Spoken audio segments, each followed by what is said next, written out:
پہلی منزل ادب عشق دی بنا ادب مراد نہ پاوے بے ادباں دی بستی اندر کدی ٹھنڈی ہوا نہ آوے ادب تو ود عبادت کیڑی جڑی رب تی کر پہنچاوے آزم اودے بخت سولے جنویں دولت مل جاوے۔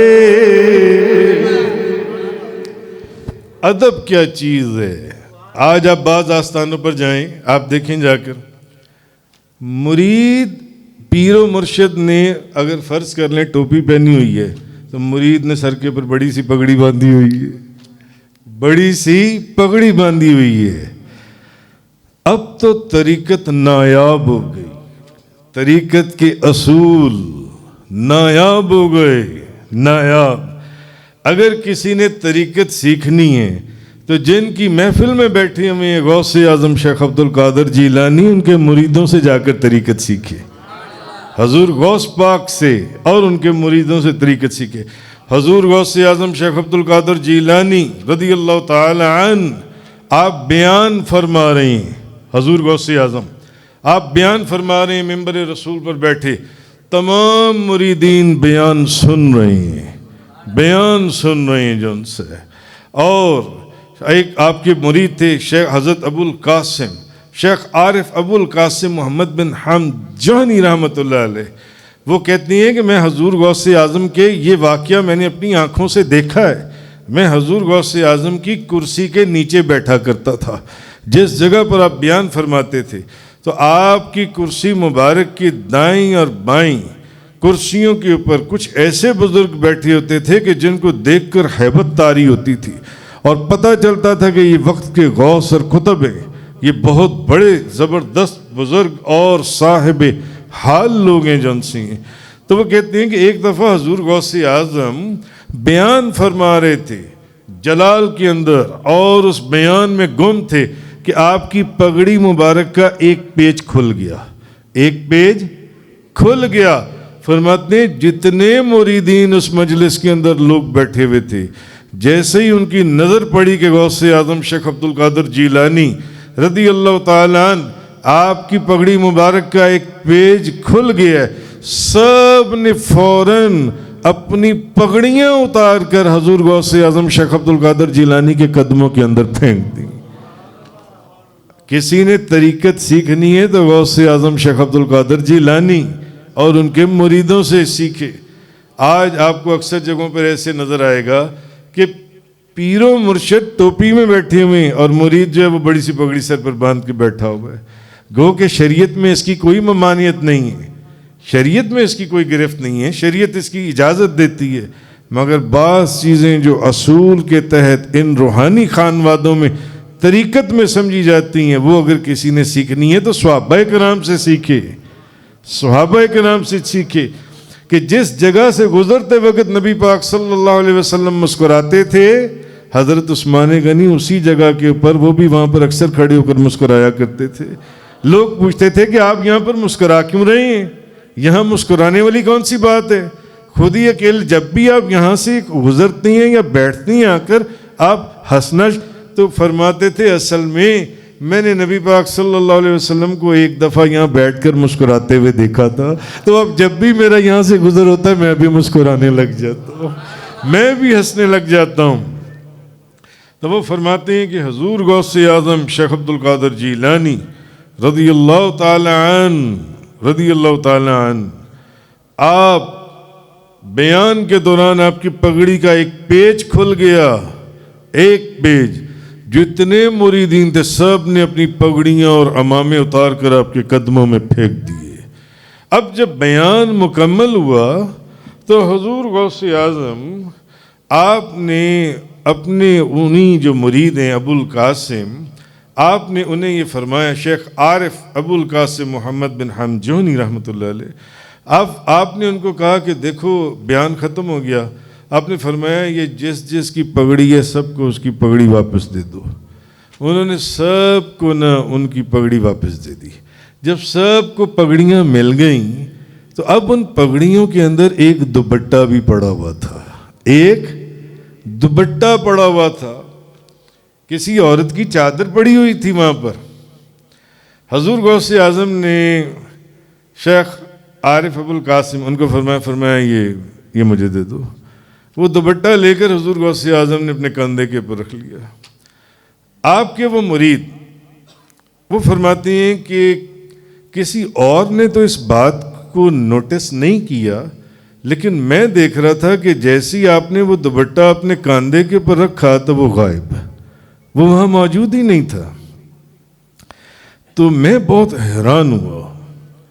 تو جب محفل برخاست ہوئی، لوگ جانے چلے گئے، تو میں نے آپ سے پوچھا، میں نے کہا حضرت یا غوث اعظم، میں نے آپ سے پوچھا کہ یہ پگڑیاں تو سب کو مل گئیں، مگر ان پگڑیوں میں وہ عورت کی چادر اور دوپٹہ تھا وہ۔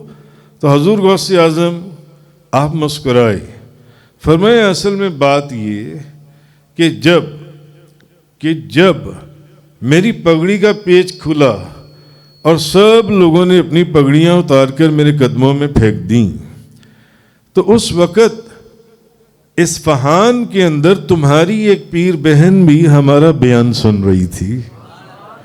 اس وقت یہ نیٹ نہیں تھا، یوٹیوب نہیں تھا، فیس بک نہیں تھا، یہ آن لائن لائیو پروگرامز نہیں تھے، اس وقت ایسی کوئی چیز نہیں تھی۔ فرمایا ایک بہن، پیر بہن تمہاری اصفہان میں، اب کہاں بغداد عراق کے اندر اور کہاں اصفہان ایران کے اندر، ہزاروں کلومیٹر کا فاصلہ ہے۔ الحمدللہ میں ویسے اصفہان بھی گیا ہوں، میں نے اصفہان بھی دیکھا اور میں نے بغداد بھی دیکھا ہے۔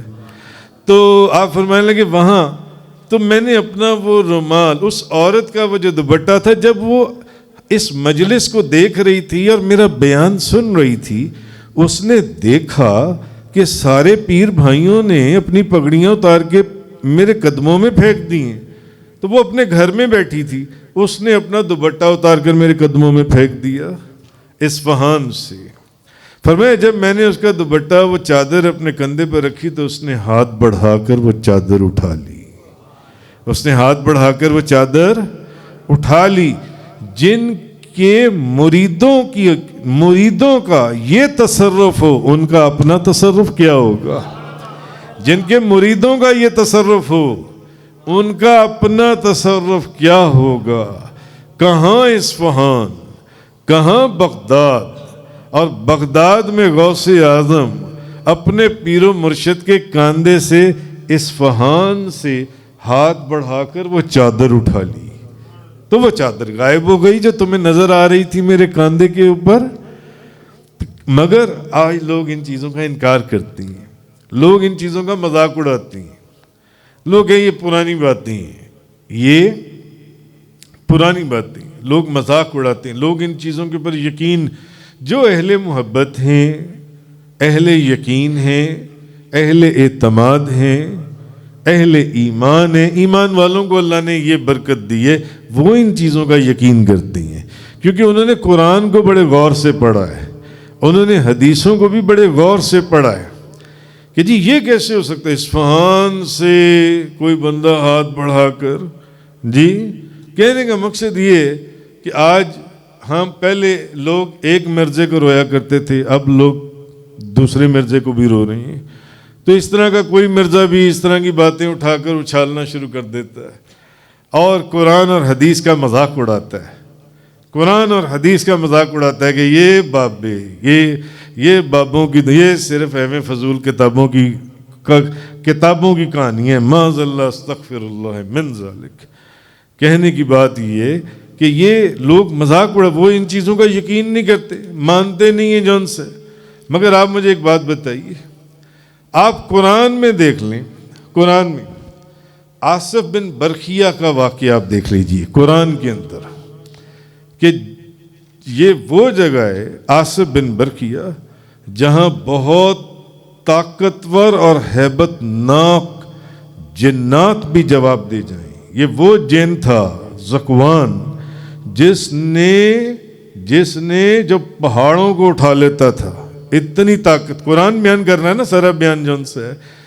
تو یہ آصف بن برقیہ کون تھے؟ جو رجال الغیب کے یا اولیاء اللہ کے یا اہل علم کے سادے سے بھیس کے اندر، جن کی قوت کا، جن کی نگاہ کا اور جن کی رفتار کا یہ عالم تھا. ایسی رفتار تھی. اور جنہوں نے سائنس پڑھی ہے وہ جب سورج کی روشنی کی رفتار کو پڑھتے ہیں یا روشنی کی رفتار کو پڑھتے ہیں تو وہ یہ دیکھتے ہیں کہ روشنی کی رفتار اتنی تیزی سے سفر کرتی ہے کہ وہ چیز اپنی جگہ پر موجود بھی رہتی ہے مگر لاکھوں میل کا سفر بھی کراتی ہے، مگر وہ چیز موجود بھی اپنی جگہ پر ہی ہوتی ہے، وہ وہاں سے ہٹتی نہیں ہے. آصف بن برقیہ کیا نبی کریم صلی اللہ علیہ وسلم کی امت کے ولی تھے؟ ولی تھے بنی اسرائیل کے نبیوں کے، ولی بنی اسرائیل کے نبیوں کی امت کا ایک ولی، جس کی قوت، جس کی نگاہ اور جس کی رفتار کا یہ عالم تھا کہ سینکڑوں میل دور وہ جو عمارت نما تخت تھا، عمارت نما تخت جو تفسیروں میں آتا ہے غالباً 80 گز چوڑا، 60 گز لمبا، 40 گز اونچا. اگر آپ غور کریں تو وہ کم و بیش، مجھے وابڈا ہاؤس کی جو بلڈنگ ہے اس سے بھی ڈبل سے ڈبل وہ تخت ہوگا. اس تخت کا قرآن کی تفسیروں کے اندر ذکر آیا، قرآن کے اندر ذکر آیا، قرآن کے اندر. آصف بن برقیہ جو بنی اسرائیل کے نبیوں کی امت کے ایک ولی تھے، آنکھ جھپکنے سے پہلے even before the blink of an eye, آنکھ جھپکنے سے پہلے اس تک، اور وہیں موجود ہیں، وہاں سے ہٹے بھی نہیں، وہاں سے غائب بھی نہیں ہوئے.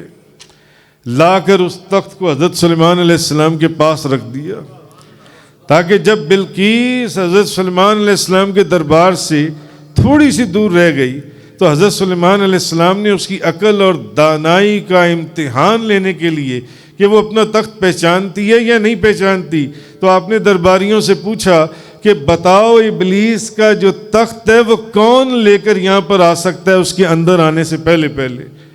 تو جنات میں سے ایک قوی ہیکل جن اٹھا اور دست برست عرض کرنے لگا، کہنے لگا حضور اگر آپ مجھے اجازت دیں تو میں آپ کا اجلاس دوپہر ظہر کے وقت تک ہوتا ہے، میں ظہر سے پہلے وہ تخت آپ کی خدمت میں لا کر کھڑا کر سکتا ہوں، مجھے اتنا ٹائم دے دیں، دوپہر تک کا ٹائم دے دیں، ظہر کے وقت تک کا، میں سینکڑوں میل دور سے میں وہ تخت لا کر آپ کی بارگاہ میں رکھوں گا. مگر آصف بن برقیہ ایک اللہ کے ولی جو حضور اسی مجلس میں بیٹھے ہوئے تھے، وہ جن نہیں تھے، وہ انسان تھے، حضرت سلیمان علیہ السلام کی امت کے ایک ولی تھے. انہوں نے قرآن کیا کہہ رہے ہیں، آنکھ جھپکنے سے پہلے جب آپ نے پوچھا قال یا ایھا الملأ ایکم یأتینی بعرشہا قبل ان یأتونی مسلمین. سلیمان نے کہا ہے درباریو تم میں کون ہے جو اس تخت کو میرے پاس لے کر آئے اس سے پہلے کہ وہ ملکہ بلقیس اندر آ جائے میرے پاس. تو ایک جن قال عفریت، ایک خبیث جن بولا، زکوان جو پہاڑوں کو اٹھا لیتا تھا. قرآن ہے. اب بتاؤ یہ لوگ ان چیزوں کا اعتراض کرنے والے کہاں مر جائیں گے؟ کیا قرآن کا انکار کریں گے کہ نہیں ہم اولیاء اللہ کی کرامات کو نہیں مانتے؟ یہ قرآن، یہ کوئی حدیث بھی نہیں ہے، کوئی حکایت بھی نہیں ہے، کسی اللہ کے ولی کی بایوگرافی بھی نہیں ہے. قال عفریت من الجن،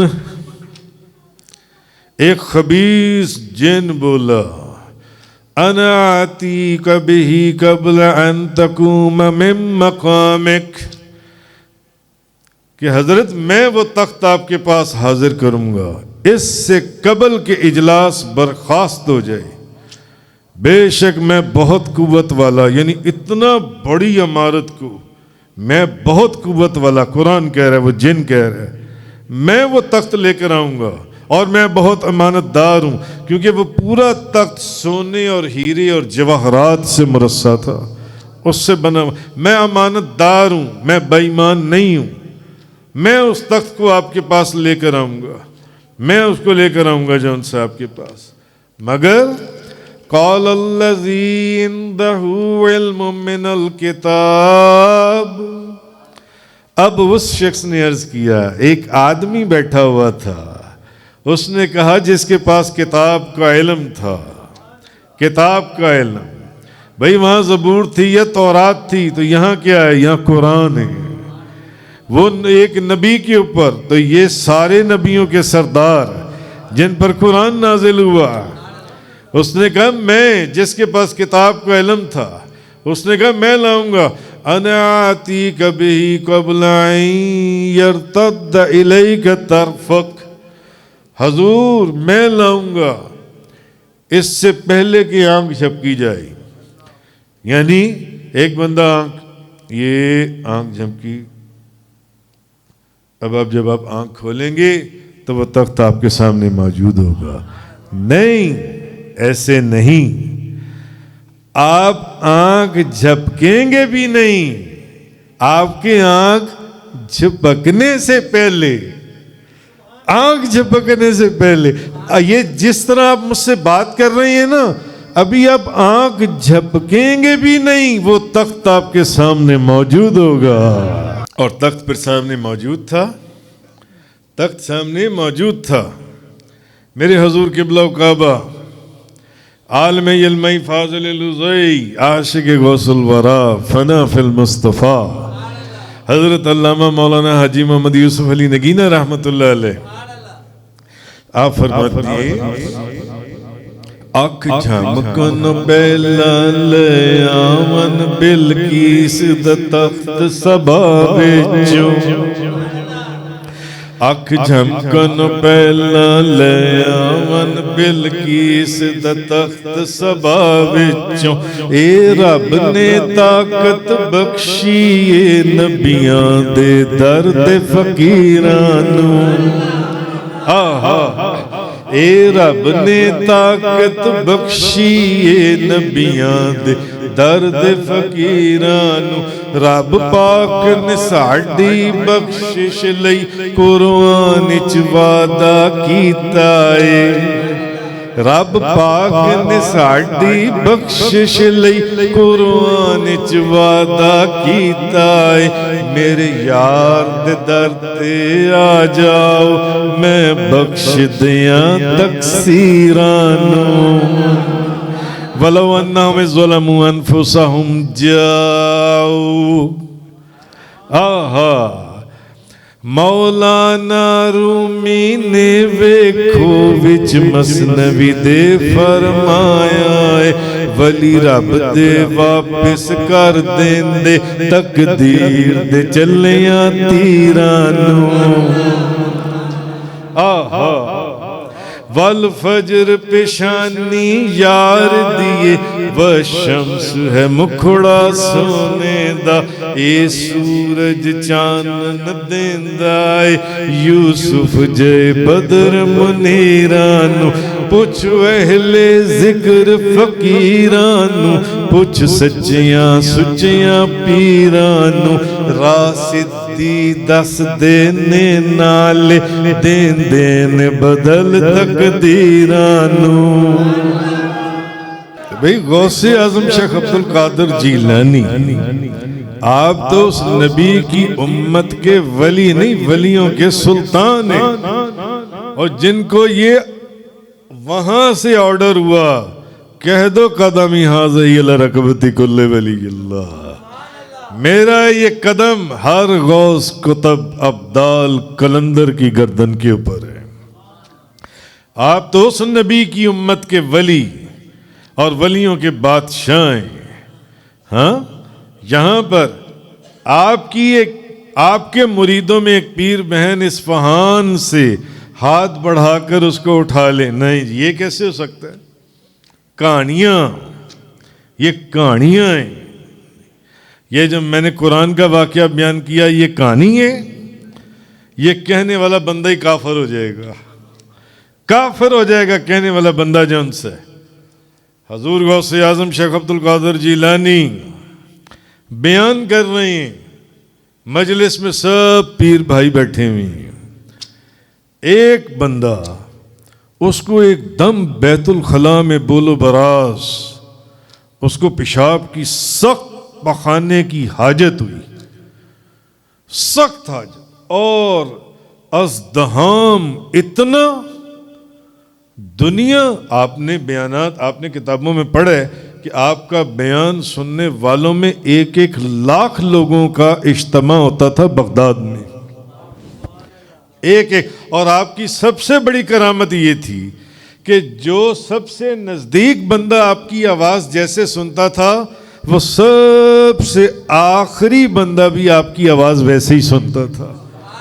1,00,000 لوگوں کا اجتماع، آخری بندہ بھی آپ کی آواز اسی طرح سنتا تھا جس طرح آپ کے نزدیک بیٹھا ہوا بندہ آپ کی آواز سنتا تھا. اتنا ازدحام. اس نے کہا وہ سخت پریشان، سخت پریشان. اس نے کہا کہ میں اب کیا کروں. شیخ محمد عبداللہ بطائخی، انہوں نے یہ واقعہ لکھا کہ ابو المالی محمد بن علی نام کا ایک بندہ تھا، ایک بزنس مین تھا. وہ ایک دفعہ حضور غوث اعظم کی مجلس میں کسی کے کہنے پر آ گیا کہ چلو یار، ہوتا ہے نا، چلو یار میرے پیر و مرشد کی محفل سجی ہے، تم بھی آؤ. اپنے دوستوں کو بھی لے کر آتی ہیں. وہ آ گیا. اب اس کو اس دوران وہ پیشاب اور پخانے کی حاجت ہوئی، اور ایسی سخت اور شدید کہ وہ پریشان، اس کی حالت گیا کہ یہ میرے کپڑے یہیں خراب ہو جائیں گے. کیوں؟ اس ازدحام میں سے نکلنا ہی مشکل تھا. اس نے کہا میں کیا کروں. اب وہ حضور غوث اعظم کی زیارت کے لیے آپ کے قریب بیٹھا ہوا تھا. اب یہاں سے نکلوں تو کتنی دنیا کو پار کر کے جاؤں، اتنی دیر میں تو میرے کپڑے خراب ہو جائیں گے. اتنی دیر میں آپ فرماتے ہیں، شیخ محمد عبداللہ بطائخی رحمۃ اللہ علیہ، آپ کہتے ہیں کہ حضور غوث اعظم ممبر رسول کے اوپر بیان کرتے کرتے ایک دم ممبر سے اترے، اور ممبر سے اتر کر وہ بندہ سامنے بیٹھا ہوا تھا. آپ اس کے پاس گئے اور آپ نے جا کرنا اپنا جو رومال ہے وہ اس کے سر کے اوپر اپنا رومال رکھ دیا.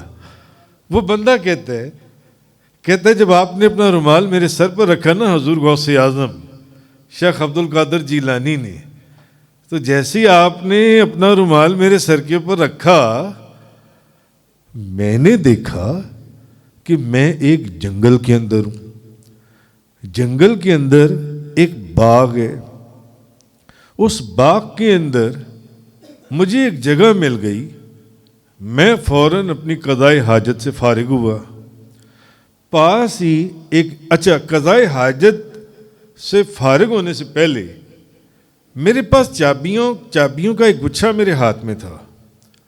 وہ پاس ہی ایک درخت کے اندر چھوٹی سی ایک جگہ تھی. میں نے وہ چابیوں کا گچھا وہاں پر لٹکا دیا، وہاں رکھ دیا. تو میں نے کہا میں ذرا پیشاب سے فارغ ہو جاؤں، قضائے حاجت سے، تو میں چابیاں لے لیتا ہوں. میں نے فارغ ہو کر اس باغ میں ایک نہر بہہ رہی تھی، میں نے اس سے وضو کیا. وضو کرنے کے بعد کہ میں نے ابھی وضو ہی کیا تو حضور غوث اعظم شیخ عبد القادر جیلانی رضی اللہ تعالی عنہ، آپ نے وہ جو کپڑا تھا میرے سر کے اوپر سے اٹھا لیا، جو آپ کا کپڑا تھا. اب جب آپ نے کپڑا اٹھایا تو میں نے دیکھا کہ وہی مجلس چل رہی ہے اور آپ بیان فرما رہے ہیں حضور غوث اعظم. میں پاس بیٹھا ہوا تھا آپ کے بالکل پاس، کہ میں حیران ہو گیا. میں نے کہا یا اللہ یہ کیا معاملہ. قضائے حاجت بھی میری مکمل ہو چکی تھی، میں پیشاب کر رہا.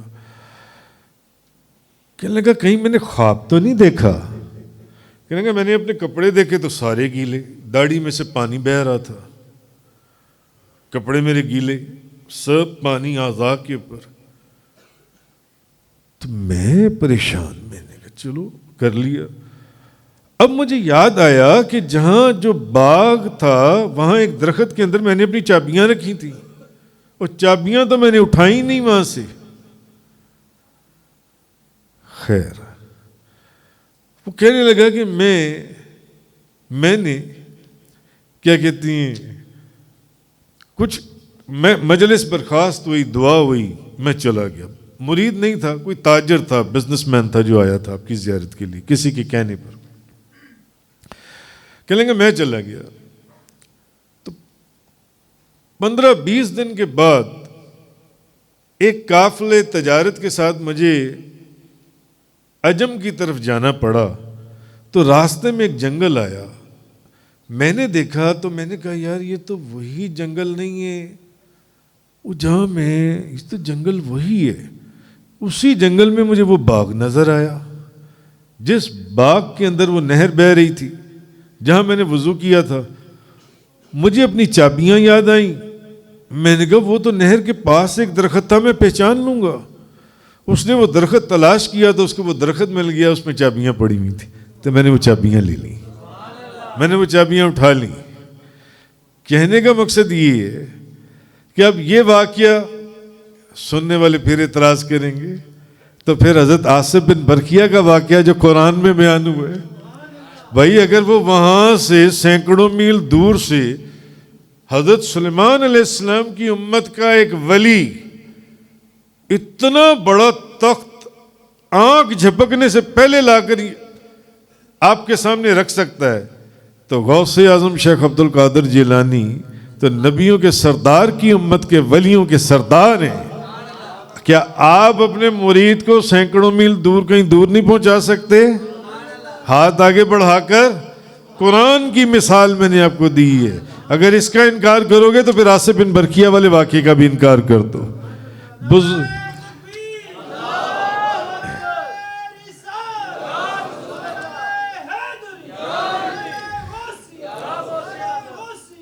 واہ کیا مرتبہ غوث ہے بالا تیرا، واہ کیا مرتبہ غوث ہے بالا تیرا.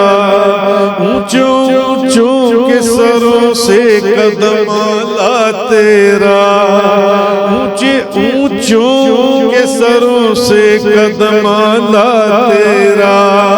واہ کیا مرتبہ غوث ہے بالا تیرا، اونچے اونچوں کے سروں سے قدم اعلیٰ تیرا. سر بھلا کیا کوئی جانے کہ ہے کیسا تیرا، سر بھلا کیا کوئی جانے کہ ہے کیسا تیرا. اولیاء ملتے ہیں آنکھیں وہ ہے طلبہ تیرا، اولیاء ملتے ہیں آنکھیں وہ ہے طلبہ تیرا. واہ کیا مرتبہ